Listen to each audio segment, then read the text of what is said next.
치유의 능력을 받아 세상을 치료하고 우리 자신을 치료할 수 있게 하여 주옵소서. 오늘도 주의 말씀 앞에 우리를 세우셨사오니 비추어 주옵소서. 빛 가운데 있게 하여 주옵소서. 안식의 귀한 처소의 그 걸음을 발견하게 하여 주옵소서. 연약한 종 부족합니다. 주의 거룩한 제단 위에 세우셨사오고 오늘도 귀한 종 우리 이원준 목사님 아버지 하나님 이 민족을 일깨우고자 또 먼 지방에 보내셨사온데 당신의 사랑하는 종 오가는 동안 영육간에 곤비치 아니하도록 지켜주시고 그가 돌아오는 걸음걸음 속에 복음이 들려지게 하여 주옵소서. 함께 주의 은혜를 나눌 수 있도록 사랑하는 종의 걸음을 지켜 주옵소서. 연약한 종 대리로 세우셨사오니 아버지의 뜻을 이루어 주옵소서. 우리 주 예수 그리스도의 이름으로 기도드립니다. 아멘. 오늘 우리에게 이 찬양 예배해 주시는 말씀, 하나님의 말씀은 로마서 12장 1절로부터 2절 말씀입니다.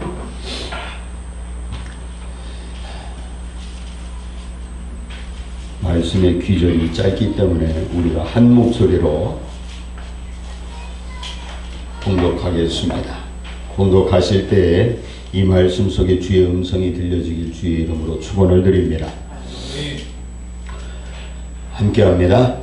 그러므로 형제들아 내가 하나님의 모든 자비하심으로 너희를 권하노니 너희 몸을 하나님이 기뻐하시는 거룩한 산 제사로 드리라. 이는 너희의 드릴 영적 예배니라. 너희는 이 세계를 본받지 말고 오직 마음을 새롭게 함으로 변화를 받아 하나님의 선하시고 기뻐하시고 온전하신 뜻이 무엇인지 분별하도록 하라. 아멘. 오늘 우리가 이 주님의 말씀을 사순절 다섯째 주일에 살펴보면서 주의 음성이 들려지길 바랍니다. 여기에 이 본문의 말씀이 사도 바울에게 하나님께서 영감을 주셔서 오늘 우리들에게 하나님의 말씀이 되도록 성경이 되도록 하신 거예요. 이 말씀이 생명이 되도록 하는데 오늘 사도 바울이 그 말씀이 우리에게 힘이 되도록 본문의 1절에 이렇게 합니다. 너희를 권하노니 라고 했어요. 여기 이제 권면하다, 권고하다라고 하는 이 단어가 성경 원 뜻인데 이 뜻이 어디로부터 이제 나타나느냐면 참 중요한 것이 초대교회에 많은 이제 성령의 은사를 받은 그 은사자들이 또 그 중에서 또 예언을 하는 이들 또 구약 성경의 선지자들이 주의 말씀을 전할 때 그때 사용했던 말이에요. 그래서 내가 여호와의 이름으로 선포한다, 말한다 이런 뜻을 가지고 구약에서는 사용되어졌고 오늘 이 신약에서는 특별히 그 하나님의 이름으로 말하는 그 내용을 말하는 거예요. 그래서 사도 바울이 여기에 앞에 하나님의 모든 자비하심으로 너희에게 권한다. 주님의 이름으로 우리에게 말씀한다는 거예요. 이게 그래서 구약 성경의 선지자들이 여호와의 명을 여호와의 말씀을 선포하듯 똑같은 그런 그 의미를 가지고 우리에게 말씀을 선포하고 있습니다.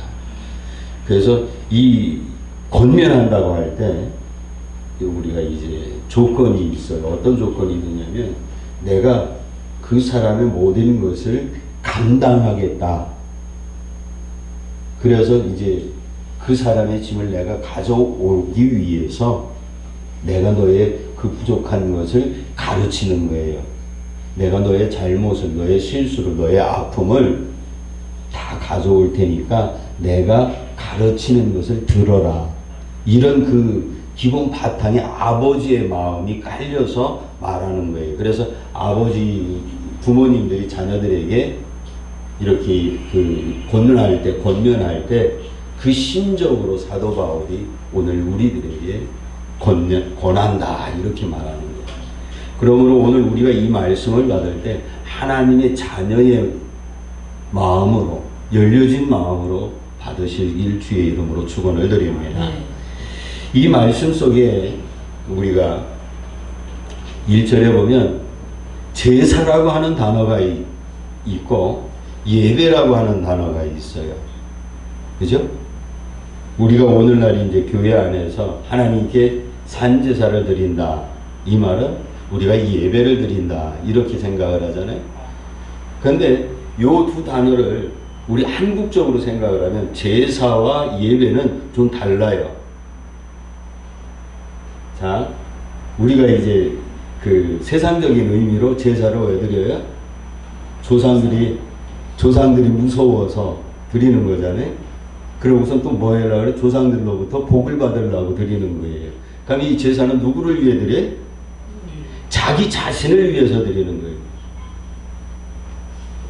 예배는 무언가 이제 다른 그 나보다 더 높은 이상을 위해서 찬양하고 높여드리는 게 이게 성경도 그 의미가 조금 있어요. 그래서 구약 성경에 제사의 의미는 내가 드려지는 거예요. 하나님 앞에 화목하기 위해서 드리는 거고 죄를 용서받기 위해서 이런 그 제사의 의미를 갖고 있어요. 그런데 단을 쌓는다라는 의미가 있어요. 이건 제사하고 달라요. 구약 성경에 아브라함이 단을 쌓아요. 창세기서의 기록에 보면 창세기서 15장에 하나님께서 약속을 하고 아브라함이 이렇게 묻습니다. 하나님, 15장 1절에 저의 큰 상급이라고 하셨는데 그 약속한 게 나한테 어떻게 이루어질지 그 증거가 뭡니까? 이렇게 질문을 해요. 창세기서 15장에. 그때 하나님이 아브라함에게 이제 3년 된 소, 양, 염소 이렇게 제사를 단을 쌓으라고, 거긴 제사라는 말을 안 하고 단을 쌓으라는 표현을 사용을 하셔요. 그래서 아브라함이 단을 쌓고 거기에 쪼개는데 마지막 그만한 새는 쪼개지 아니하였더라 그래요. 거기에는 제사라는 단어가 아니라 단을 쌓는다라고 해요. 그러면 단을 쌓는다라고 하는 의미가 바로 경배하는 거예요. 하나님의 명령을 받고 단을 쌓는 거. 이게 예배예요. 근데 제사는 뭐냐면 내가 목적이 있어서 드리는 거예요. 이 두 가지가 다 합해져야 완전한 예배가 되어지는 겁니다. 그래서 우리가 이제 구약 성경에도 두 가지 모습이 있어요. 제사를 드리는 것과 단을 쌓으라 라고 하는 명령이, 그 단을 쌓으라 라고 하는 명령이 주어질 때마다 환경과 제사를 드릴 때 환경이 조금씩 달라요. 그래서 성경의 배경을 보면서 오늘도 우리가 본문 말씀 속에 산 제사로 드려져야 그것을 하나님이 영적인 것이라 영적인 예배로 온전한 것으로 완전한 것으로 인정하시겠다라고 말씀하시는 겁니다. 그래서 두 가지 신약과 구약이, 그래서 구약 성경에 전에도 한번 말씀드렸듯이 창세기 1장 1절의 태초에 요한복음 1장 1절의 태초에하고는 의미가 좀 달라요. 창세기 1장 1절의 태초에는 물질적인 것의 시작, 그리고 요한복음의 1장 1절엔 모든 것, 물질과 영적인 것 모든 것의 시작 단어에, 그래서 헬라어의 그 태초의 의미하고 유대인들에게는 브레시트라고 하는 그 의미하고 약간 그 배경이 달라요. 그래서 모든 물질의 시작이 될 때, 태초에 하나님이 모든 물질의 시작이 있을 때 하나님이 존재하셨고, 그보다 더 큰 온 세계 만물이 우주가 있을 때 하나님의 말씀이 함께하였다. 이렇게. 그래서 신약과 구약이 합쳐지듯이 오늘 본문 말씀 속에도 오늘 우리는 이 두 가지의 세계가 하나가 되도록 주님께 인정받는 영적인 예배가 되도록 너희가 드려라, 이 말을 우리에게 전하고 있습니다. 그래서 이 제사는 구약 성경에서도 쓰여지고 있는 것처럼 그 희생이 있어야 돼요. 뭔가가 죽어야 됩니다. 그런데 오늘 본문 말씀 앞에 보면 산 제사를 드려라. 살아있는 거. 자, 구약의 제사가 온전해지려면, 내 목적을 이루려면 죽여야 되거든요. 죽은 것을 태워서 드려야 되는데, 그럼 어떻게 산 것을 드릴 수 있을까? 그것은 바로 오늘 우리의 삶을 하나님 앞에 드리라고 하는 것입니다. 그것이 무엇이냐면, 이 산 제사로라고 하는 이 의미를 우리가 이제 이렇게 볼 수 있어요. 하나님께서 예수님을 통해 우리에게 모범이 되게 하셨잖아요. 일생에 주님이 세상에 사시는 동안은 살아있잖아요. 근데 이 살아있는 삶이 제물이 되셨어요. 하늘로부터 하나님이 준비하신 제물이 됐잖아요. 하나님께서 친히 우리에게 산 제사가 무엇인지 본을 보여주셨습니다. 그래서 예수님이 이 땅에 오셔서 세례 요한 앞에 있을 때 세례 요한이 외칩니다. 보라, 하나님의 어린 양이로다. 예수님의 삶이 산 제사였어요. 그리고 예수님이 십자가에서 제물이 되심으로 인해서 그 인생 자체, 저 삶 전체가 하나의 구약의 완전한 제사가 되어진 겁니다. 그래서 주님처럼 드려졌을 때 하나님이 인정한 살아있는 예배가 되어져서 열매가 보여진 거예요. 부활의 영광이 오늘 이 역사가 우리 속에 이루어지길 바랍니다. 그래서 우리를 위해서 신이 준비하셔서 이것이 산제사라고 보여주신 것입니다. 예수님이 이 땅에 오신 목적이에요. 우리에게 보여주시기 위해서 무엇? 산제사, 영적인 예배가 무엇인가를 보여주시기 위해서. 예수님이 왜 이 땅에 오셨느냐면 그걸 보여주시고 가르쳐 주시려고 하신 겁니다. 그렇듯 오늘 우리도 이제 공부 배운 것을 이루어야 합니다. 그것을 준비해야 합니다. 언제? 하나님 만날 때까지 우리의 삶을 전체를 산 제사가 되어지도록 드려질 수 있길 바랍니다. 오늘 저는 여러분들을 축복하길 원합니다. 그래서 우리에게 이 산 제사를 알려주시는 것이 왜 알려주시느냐면요, 여러분들이 하나님의 종이기 때문이에요. 아모스서 3장 7절에 보면 주 여호와께서는 자기의 비밀을 그 종 선지자들에게는 보이지 아니하시고는 결코 행하심이 없으리라 그랬어요. 오늘 우리가 산제사를 드림으로 인해서 하나님께 인정받는 영적인 예배가 되어지도록 우리 주님께서 우리에게 알게 하셨고 보여주셨습니다. 그러면 여러분들은 어떤 사람들이에요? 아모스 선지자에게 뭐라고 말씀하셨다고요? 하나님의 종 선지자들이라고 했어요. 여러분들은 누구라고요? 우리가 왜 이렇게 목소리가 그렇게 자신이 없어요? 알고 있잖아요. 예수님을 알고 있잖아요. 하나님이 하실 일들을 알았잖아요. 그럼 뭐예요? 하나님이 알게 하신 사람들은 어떤 사람들이라고요?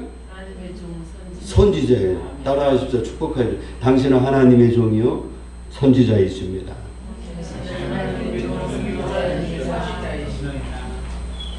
왜냐하면요,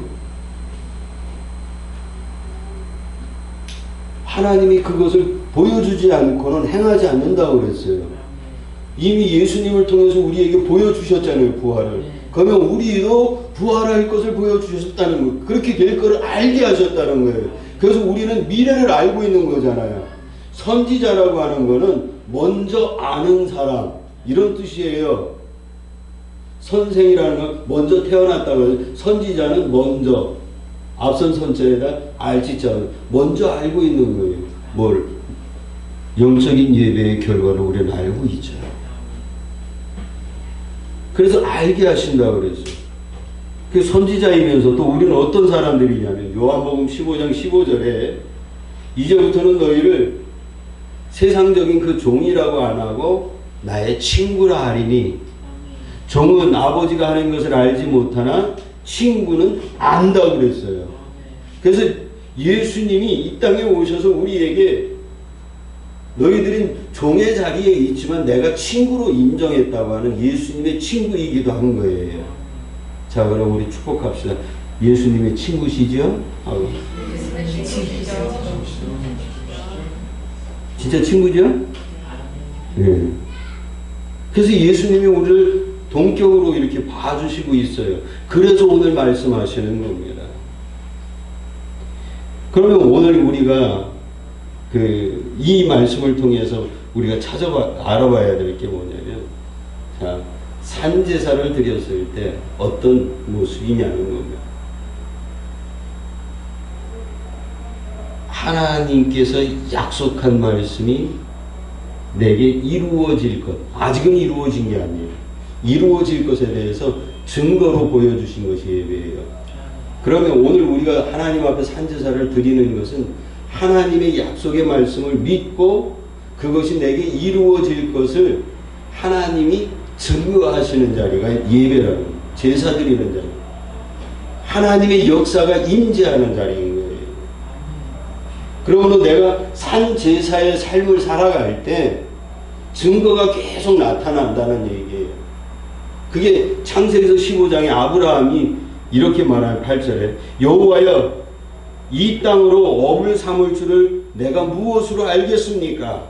그때 여호와께서 아브라함에게 이르시되 나를 위해서 3년 된 암소와 3년 된 암염소와 3년 된 수양과 산비둘기와 집비둘기 새끼를 취할지니라. 약속에 대한 증거가 제사를 통해서 나타나는 거예요. 이 단을 싸움으로 인해서 이루어지는 거예요. 그러므로 여러분들이 예배를 드릴 때마다 여러분 속에 하나님의 약속의 말씀에 대해서 증거하고 계신다는 걸 믿으시길 주의 이름으로 축원을 드립니다. 그래서 이 단을 쌓으라고 했는데 어떤 결과가 오느냐면 산제사가 드려지지 않았을 때 아브라함이 어떤 아픔을 당해요? 그 후대들이 어려움을 겪습니다. 고난을 당합니다. 오늘 꼭 우리 대한민국 같아요. 온전한 영적인 예배를 드려지지 못하니까 민족들이 깨지고 말이 안 통하고 성령의 역사가 없으니까 교회도 이쪽 좌파 우파 이런 게 나눠지고 세상 것들이 들어가고 있는 거예요. 주님의 제단은 오직 주의 말씀만으로 승리할 수 있길 바랍니다. 우리는 좌로나 우로나 치우치지 아니하고 오직 기도함으로 하나님의 뜻이 이루어지기를 바라야 됩니다. 한쪽으로 치우치면 작년에 조사했던 것처럼 믿을 수 없는 사람들이 되는 저울추가 흔들려버립니다. 오늘 우리가 주님의 말씀 안에 서길 바랍니다. 이 산제사가 드려지지 아니하므로 자주 말씀드리지만 가인과 아벨과 같은 가정 안에서 분란이 생기고 나라가 깨지는 거예요. 하나님 앞에 온전한 산제사가 드려지기를 바랍니다. 우리 그리스도인들이 교회들이 깨어서 하나님이 우리에게 보여주신 대로 하나님의 선지자라고 인칭을 받은 여러분에게 보여주신 대로 그 삶을 살아갈 때 힘이 있고 능력이 나타나는 거예요. 그런데 이 산제사를 드리지 못하니까 어떤 일이 생기느냐면 서로 죽이는 일이 생기고 그 안에 분노가 생기고 시기와 질투로 거짓이 난무하고 양심이 깨지고 흩어지는 거예요. 오늘 우리가 이것이 회복되어질 수 있도록 기도할 수 있길 바랍니다. 그래서 그 잘못되어진 모습을 예수님께서 친히 보여주시는 거죠. 십자가를 지시면서까지 죽기까지 이 산제사의 비밀을 우리에게 보여주시려고 이 땅에 오셔서 그 고난을 당하셨습니다. 너희들 유대파 그리고 나를 따르는 바리새파 사두개 나누어지고 찢어진 그들 하나님 앞에 온전한 산제사를 드리지 못함으로 인해서 이스라엘 땅 안에 수많은 백성들이 손가락질하는 바리새인들이 있었고요. 그 분란 속에 예수님이 오셔서 보여주셨습니다. 하나님이 기뻐하는 산제사는 이것이 오늘 낮 시간에 말씀드렸던 것처럼 너희는 알지 못했다. 하나님은 알았어요. 그런데 그들이 수백 년 전통을 가지고 지켜왔으나 그 자리에 그 수가성 여인이 갖고 있었던 예수님의 생수의 그 기쁨이 없이 형식만 있었어요. 껍데기만 있었어요. 살아있지 못했어요. 이유가 뭐예요? 산제사라고 하는 것을 알지 못해요. 제사는 알았어요. 내 목적을 위해서 제사 드리는 건 알았어요. 그러나 하나님이 우리를 위해서 준비하셨던 산제사의 그 놀라운 사랑의 의미를 깨닫지 못해서 깨지고 분란이 되는 거예요. 그저 머리 숙이고 우상에 돌을 깎아놨는데 수백 년, 천년을 그렇게 하고 살아온 거예요. 그런 우리를 향해서 이제는 헛되게 하지 말아라. 너희의 인생을 헛되게 살지 말으라고 가르쳐 주시는 거예요. 오늘 본문 속에 주어진 이 영적인 이제 산제사라고 그대로 살아있는 희생제사지요. 이것은 우리의 외모 바깥에 드러나는 거예요. 그래서 우리의 삶을 드리라는 거예요. 예수님처럼 보여지는 거죠. 보여지어주는 삶. 그런데 오늘 더 우리가 이제 심각하게 이제 바라보고 깊이 묵상해야 될 말씀은 이 영적인 예배라고 하는 거예요. 한글 성경에 영적인 예배라고 하니까 어떤 신비한 것, 뭐 이런 의미를 우리는 쉽게 생각을 합니다. 그렇죠? 자, 우리 영적인 사람이라고 하는 게 어떤 사람이에요?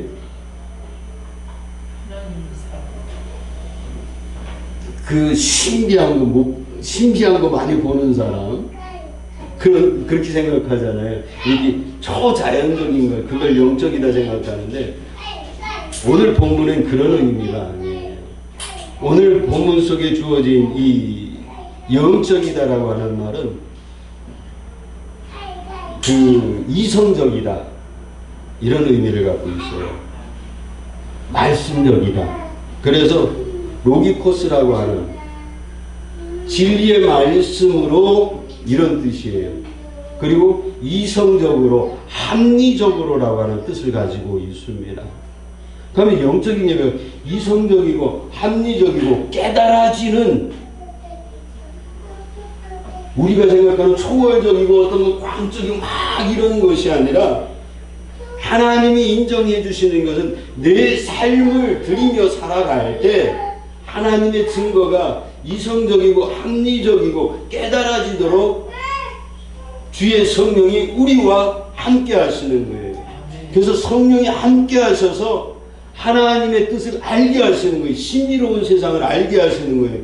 고린도전서 4장에 있는 말씀처럼 우리의 육체가 하나님이 영이 거하는 거룩한 성전이 되어져 성령이 하나님의 깊은 것을 깨닫고 통달하신 것이 내게도 알려지는 거예요. 그러니까 내게 알려지니까 깨달아지고 하나님이 이렇게 역사하신다는 거예요. 그래서 내가 삶이 주님 앞에 살아있는 제물처럼 예수님처럼 사라진다고 하면 우리는 하나님의 뜻을 깨닫고 이성적으로 알 수 있다는 거예요. 근데 이제 우리 한글 성경이 이렇게 초자연적인 영적이다라고 그러니까 보이지 않는 어떤 초자연적인 것에만 치우쳐 있어서 그 말은 맞기는 맞는데 성경의 원어는 그게 아니라는 거죠. 그래서 우리가 성경에서 영적인 사람이랑 예수님을 닮은 사람이 어떤 초월적인 능력을 나타내고 신유의 연세가 큰 사람이 영적인 사람이 그냥 신유의 사람이고 영적인 사람이 아니에요. 방언을 하고 뭐를 하고 그게 신비하고 영적인 사람이어서가 아니라 그냥 하나님의 은사를 가진 사람이에요. 그 깊이가 더 하나님이 인정하는 영적인 사람이 되기 위해선 깨달아질 수 있고 누구나 다 알 수 있어야 되는 거예요. 그래서 그 고린도전서에 그 모든 것이 교회를 위해서라고 되어 있어요.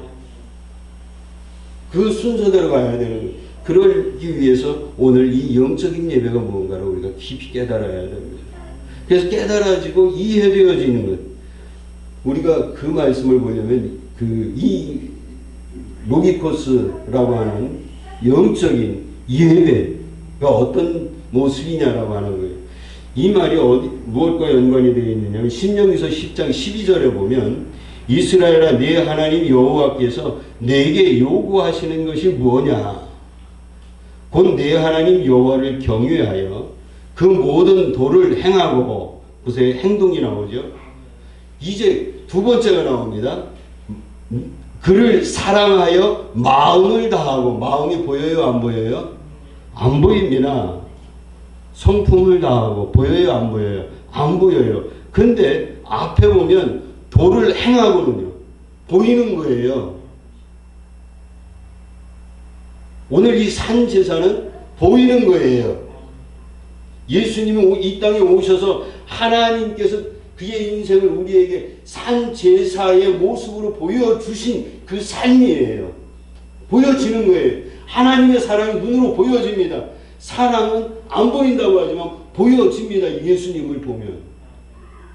그 행위로 인해서 그 사람이 나를 사랑하는구나 하는 거예요. 여자분들이 좋아하는 거, 남편이 꽃 한 송이 주는 거. 그 마음이 어찌됐건 마음은 안 보이는데 꽃 한 송이 사다가 이렇게 오늘 이원준 목사님 집에 올 때 꽃 한 송이 사오길 제가 말합니다. 이 꽃 한 송이를 딱 주어지면 어떻게 부사하고 했든 뭐를 했든 저래 거 다 잊어버리고 그냥 다 놓는 거예요. 그냥 꽃에. 왜? 보여졌으니까. 예수님이 이 땅에 오신 게 그겁니다. 보여졌잖아요. 오늘 산제사가 보여지는 게 그거예요. 이 삶을 보여지게 할 때 한 번 사고 두 번 사고 세 번 사고 자꾸 보여지면 어떻게 돼? 그것이 진짜가 되어지는 거예요. 한 번 듣고 두 번 듣고 세 번 듣고 네 번 자꾸 들어지면 그것이 진짜 같은 거예요. 가짜도 진짜 같아지는 거예요. 그런데 오늘 우리 예수님은 사실이잖아요. 2000년 동안 온 인류가 바라봐 변함없는 진리요 진실이라고 합니다. 하나님의 사랑이 보여줬습니다. 그래서 이것을 우리가 따라가는 거예요. 산제사가 되어져서. 그래서 따라갈 때 주의 성령이 우리 속에 임하셔서 내가 그것을 행할 때 임하셔서 그 안에 임하셔서 나로 하여금 하나님의 깊은 뜻을 알게 하십니다. 그래서 이 영적인 예배는 우리에게 그 성경의 원어대로 하면 이해되어지는 거예요. 하나님의 말씀에 의해서 내가 행하면 이해가 되어지는 거예요. 보이지 않는 어떤 그 사건일지라도 믿음을 가지고 주님의 명령대로 내가 산 제물이 되면, 내가 십자가를 지면, 내가 죽으면 열매가 소망 가운데 회복되어지고 들려지는 겁니다. 보여지는 거예요. 그래서 참된 예배가 되는 겁니다. 그래서 여러분들이 오늘 이 시간 하나님 앞에 나와서 예배 드리는 것 자체가 산 제사의 제물이 되어진 거예요. 그래서 그 제물이 이제는 영적인 예배가 되려면 우리 강단에서 이 목사님 말씀 선포하듯이 이 말씀적이고 그 말씀이 깨달아졌을 때 하나님이 응답했으니까 깨달아진 거예요. 하나님의 성령이 역사하시니까 그게 이해가 되어지는 거예요. 이 영적인 예배가 드려지기를 우리 주님이 사도 바울을 통해 권면하고 계십니다. 그래서 오늘 우리가 이 말씀을 그것을 이 영적인 예배의 삶이 우리 속에 잃어버려지지 않으려면 어떻게 해야 되느냐라고 하면 이 세대를 본받지 말으라고 합니다. 세대를 본받지 않는다. 그럼 이 세대가 어떤 삶인지 우린 다 알잖아요. 이 세대가 얼마나 악하다라고 얘기하죠. 그건 악한 거라기보다는 그냥 주님의 말씀대로 썩었다. 소금이 언제 필요해요? 썩은 것 새롭게 하나요? 아니면 어떻게 해요? 썩지 않게 거기서 멈추게 하는 거예요. 멈추는데 뭘 어떻게 하느냐면 새 맛을 내게 하는 거예요.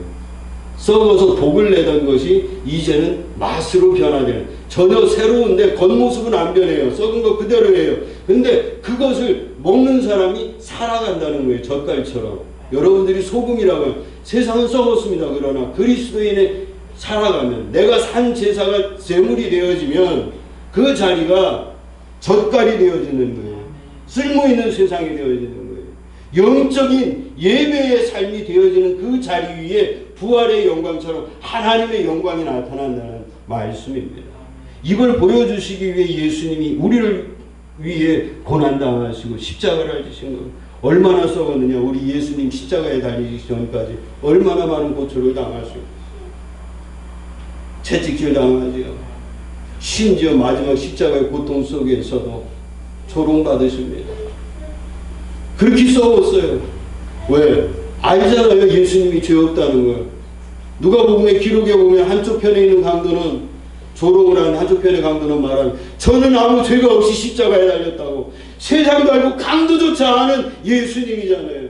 그런데 오늘 우리 세상은 어떻게, 그만한 죄를 졌으나 더 큰 죄가 없으니까 이 사람 무죄라고 하는 이런 엉터리 국가에서 살고 있고, 이런 것이 당연한 것처럼 여겨지잖아요. 이런 세상 속에 우리가 어떤 삶을 살아야 돼요? 하나님이 기뻐하는 영적인 예배에 산제사를 드리는 여러분 되시기 바랍니다. 썩은 건 썩은 거예요. 그런데 거기에 소금이 들어가면 변화될 줄로 믿습니다.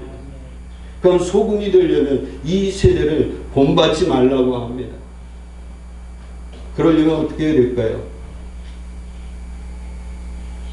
성경은 이렇게 말합니다.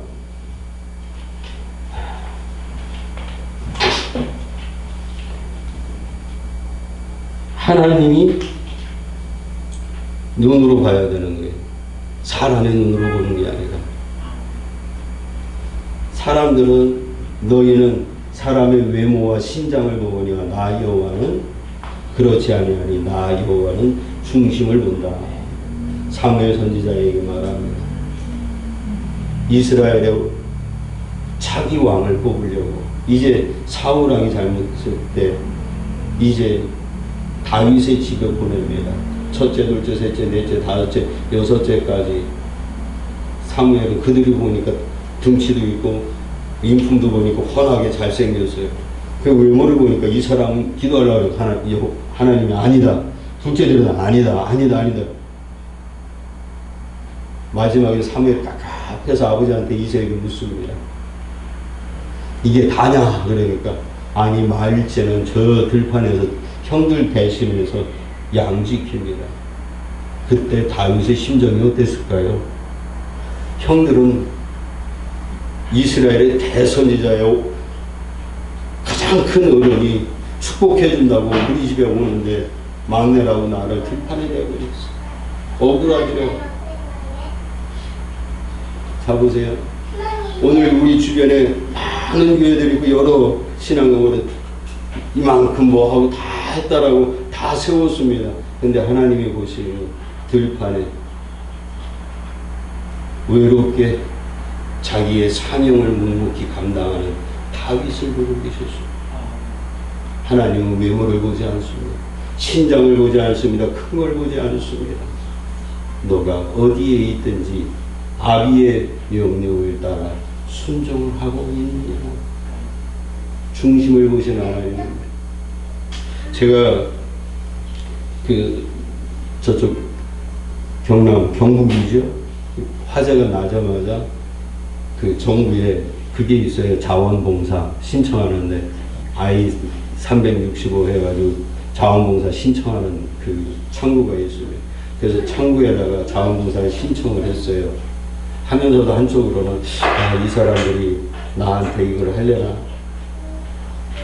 아니나 다를까 지금 불이 다 끝나고 이제 청소하고 이제 그 지역 이제 그 쓰레기를 담고 뭐 이렇게 하는 그 시간만 남았는데 진짜 그 몸으로만 하면 되는 일이 어떤 제주도 아니고 그런데도 연락이 없어요.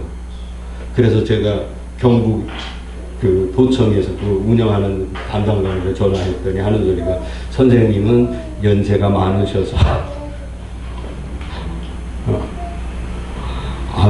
한쪽으로 서운하더라고요. 근데 아직은 제가 건강진단에서 45살에 심폐소생거든요. 그리고 저 혼자서 장비만 가지면 집도 지을 수 있어요.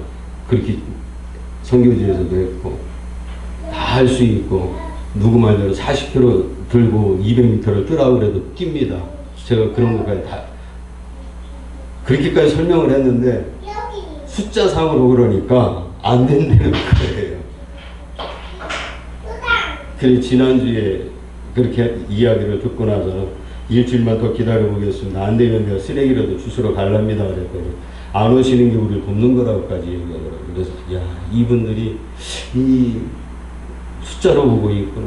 세상은 그렇더라고요. 그래서 이제 아는 장로님께 제가 내일 내려가겠습니다. 그랬더니 장로님은 저를 아시니까 목사님 내려오셔서 여기 우리 동네 흔 집들, 불에 탄 집들이 몇 채 있고 교회가 이게 소각된 데가 있는데 목사님 오셔서 좀 손을 놔주시면 좋겠네요. 이제 오늘 예배 마치고 집에 가서 짐 싸고 내일 오후에 내려가서 이제 화요일부터 새벽부터 일을 좀 해볼까 합니다. 세상은 껍데기 보고 있어요. 숫자를 보고 있습니다. 우리 인생은 얼마부터? 인생의 시작은 70부터죠. 요새 이제 80으로 넘어갔어요? 예, 80부터. 그러면 100세 시대로 가고 있으니까. 저는 아직 인생 시작도 안 했는데. 세상은요, 세상의 풍조는 그렇게 숫자를 보고 겉모습을 봅니다. 우리의 실패를 봅니다. 내 기도가 응답 안 됐다고 사람들은 그렇게 쳐다봅니다. 그러나 하나님은 너의 중심을 보고 이 세상의 풍조는요, 모이기를 패하는 세대가 되어졌어요. 점점점 방 안에서 혼자 예배드리고, 왜? 하나님 앞에 헌금 안 해도 되니까. 많은 젊은이들이 집에서 인터넷 예배 드리는 이유 중에 하나가 그거래요. 교회에 참석해서 예물을 드리지 않으니까 좋답니다. 그러고선 하나님 말씀은 듣기는 듣고 나는 그래도 예수님 믿으니까 하고 착한 사람 거리 가다가 불쌍한 사람이 있으면 내가 도와주면 되지. 성경은 그걸 가르치지 않습니다. 하나님의 영광을 위해서라고 하면 주님의 전의 이름으로 행해져야 돼. 내 이름으로 선행을 베풀더라도 주님의 이름으로 선행을 베풀어야 됩니다. 그런데 오늘날은 전부 자기의 이름을 내는 거예요. 그래서 모일 필요를 없던 흩어놓습니다. 그런데 성경은 분명히 얘기합니다. 너희는 모이기를 피하는 어떤 자의 습관을 좇지 말고 모이기를 힘쓰고 기도하기를 힘쓸 수 있게 주님의 이름으로 축원을 드립니다. 분명한 것은 그렇습니다. 오늘 우리들 속에 이 말씀을 주시면서 로마서 9장 33절에 기록된 바 보라 내가 부딪히는 돌과 거치는 반석을 시온에 두노니 저를 믿는 자는 부끄러움을 당치 아니하려니와. 예수를 믿는 게 부끄러움을 게 아니잖아요. 예수님을 자랑할 수 있길 주의 이름으로 축원을 드립니다. 그런데 우리는 자꾸 세상 풍조를 따라가면 사람의 눈을 봐가거든요. 제가 제일 어려운 게 아까도 공원에 가서 그분들 이제 제가 이제 머리가 희끗희끗하니까 연세 드신 분들 앉아서 그렇게 놓으실 때 가가지고 몇 마디 하다 보면 당신 목사예요 이러거든요. 예, 그러면은 거기서부터 이제 교회를 비판하고 난리를 치는 거예요. 술 취한 분들 또 할 말 못하는 거 다 하시잖아요. 근데 거기에 제가 할 말이 없다. 한 두 번 당하고 나니까 아예 그런 자리를 이렇게 피하고 싶은 거예요. 주님의 마음은 저들과 함께, 저도 이제 같은 시대를 걸어가게 하셨으니 그들의 마음을 이해는 하는데 말할 재주가 없으니까 얼마나 답답한지 몰라요. 또 이 땅에 와서 나그네 된 우리 고려인들, 이방인들 만날 때마다 제가 나그네 돼봤잖아요. 30년 동안 해외에서 살면서 원주민과 이방인이 얼마나 서러운지 모릅니다. 똑같은 가게에 가서 내 앞에서 그 원주민들, 그 사람들은 내가 사는 물건의 3분의 1값밖에 안 해요. 그럼 저는 3분의 그 전부를 다 내면 몇 배의 돈을 물고 똑같은 물건을 삽니다. 그들에게 묻습니다. 저 사람은 이러면 당신은 외국인이잖아. 심지어 도둑을 잡았습니다. 저희 집에서. 그랬더니 하는 소리가, 이 도둑이 뭐라 그러냐. 당신은 이거 없어도 살지만 나는 이거 없으면 우리 가족이 굶어요. 그런 일도 당합니다. 이런 그 모든 삶 속에서 제가 전도할 수 있는 길과 방법이 막힐 때가 많아요. 그때마다 주님 앞에 기도합니다. 오늘 우리들 속에 주님이 역사하실 수 있도록 능력을 구하십시오. 여호와의 능력을 구하라고 했습니다. 세상의 풍조는요, 이러한 모습입니다. 차별을 두고 자의를 두고 우리로 하여금 부끄럽게 하는 일들이 많습니다. 그러나 우리가 예수로 인해서 부끄럽지 아니하다고 하면 승리할 줄로 믿습니다. 분명코 주님은 우리에게 로마서 10장 12절에 유대인이나 헬라인이나 차별이 없다고 가르쳐 주셨습니다. 그런데 우리는 차별합니다. 어떻게? 좋은 옷 입고 긴 옷, 아름다운 옷을 입고 있으면 상석이고, 이렇게 부족한 좀 지저분하고 허름한 옷 입으면 들어오든지 나가든지 별로 관심을 안 갖습니다. 오늘 우리가 이런 것들을 잘 생각을 해야 됩니다. 우리 주님 앞엔 차별이 없습니다. 누구든지 주의 이름을 부르는 자는 구원을 얻는 겁니다. 사랑하는 여러분, 오늘 우리가 주님의 말씀을 기억해야 합니다. 하나님이 기뻐하시는 그게 뭐냐는 것이요. 여기 보면 그래서 마음을 새롭게 함으로 라는 말이 있어요. 여기 마음이라고 하는 게 뭔가요? 우리의 생각을 이야기합니다. 어떤 치명한 이것이 아니라 우리의 생각을 바꾸라는 거예요. 그래서 우리의 생각을 이제 바꾸는데 어떻게 바꾸느냐면, 변화라고 하는 뜻, 이 말은 뭐냐면 완전히 갈아엎는 걸 이야기하는 거예요. 새롭게 하는 게, 새롭게 변화했다라고 하는 건, 이것은 있는 것을 거기에다 덧칠하고 뭐 이렇게 포장하는 게 아니라 이것을 다 없애고 새로 쌓듯이 리노베이션 하는 거예요. 오늘 우리가 주님께 새로운 변화를 받고 살아갈 수 있길 바랍니다. 그래서 세상의 풍습인 마가복음 9장 38절에 이렇게 가르치죠. 가르칠 때 가라사대 긴 옷을 입고 다니는 것과 시장에서 문안받는 것과 회당의 상자와 잔치의 상석을 원하는 서기관들을 삼가하라. 세상의 풍습이 뭐예요? 껍데기를 잘하는 거예요. 옷 잘 입고 뭐하고. 성경이 그대로입니다. 그리고 사람들한테 대접받고 문안받기를 원하잖아요. 누가 나 알아주기를 원하고. 그리고 어딜 가면 가운데 앉고 싶어하고 상자에 높은 자리에 가기를 원하잖아요. 그런 사람들을 삼가하라고 예수님이 말씀하셨고, 오늘 본문에서도 너희가 하나님이 기뻐하는 영적인 산제사로 끝까지 살아가고 그것을, 그 영광을 누리려거든 이 세대를 본받지 말라 가르쳐 주시는, 우리 예수님은 섞이지 않았습니다. 외로웠지만 섞이지 않았습니다. 아팠지만 그들을 원망하지 않았습니다. 썩었지만 오히려 그 속에서 죽으심으로 녹아지셨습니다.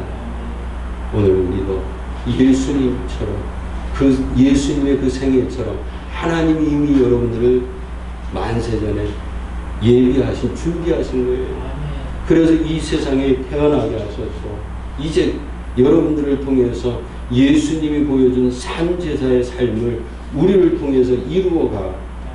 그러면 너희가 내 앞에 서는 어느 날 영적인 예배의 열매인 부활과 영광의 그것을 이루어 보리라고 가르쳐 주십니다. 기도합니다.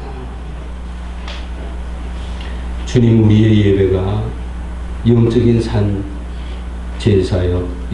산제사여 영적인 예배가 되어지도록 우리의 삶을 주장해 주옵소서. 하나님 앞에 정직한 심령으로 주께서 우리의 구원을 위해 준비하신 것처럼 우리가 준비된 자가 되게 해 주옵소서. 우리가 하나님 은혜 가운데 바르게 하나님이 인정해 주신 그 삶의 보답으로 살아가게 해 주옵소서. 이 시간 우리 함께 우리의 영적인 예배가 우리의 삶이 드러나게 해달라고, 보여지게 해달라고, 주님의 인정하신 그것을 이루어 드리게 해달라고 기도하겠습니다. 기도